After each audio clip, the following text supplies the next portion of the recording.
Next opening.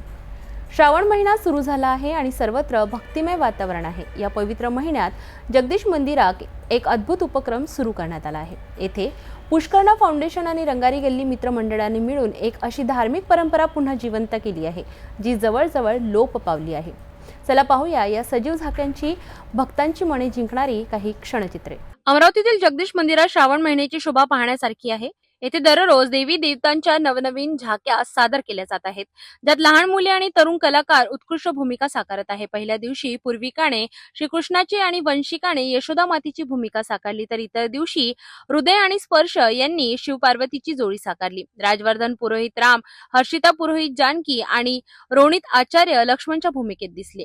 Siya सरबेरे Mira बनली आणि लाडू सरबेरे गिरीधराच्या रूपात समोर आले। या झाक्यांमध्ये अक्षत पुरोहित यांनी संत गजानन महाराजांचे पात्र साकारले, तर कमल पनिया आणि किरण पनिया यांनी सेठ सेठानीचे रूप धारण केले।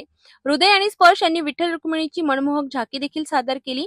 हर्ष बाटविया गणपती आणि किंजल छंगाणी रिद्धी सिद्धीच्या भूमिकेत दिसल्या। या सर्व कलाकारांनी आपल्या कलेने प्रेक्षकांची मने जिंकली।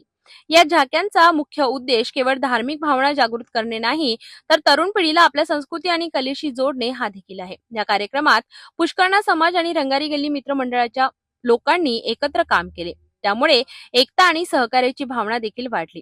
महिलांनीही या कार्यक्रमात मोठ्या उत्साहाने भाग घेतला आणि भजन कीर्तनाचे संपूर्ण वातावरण भक्तिमय बनले।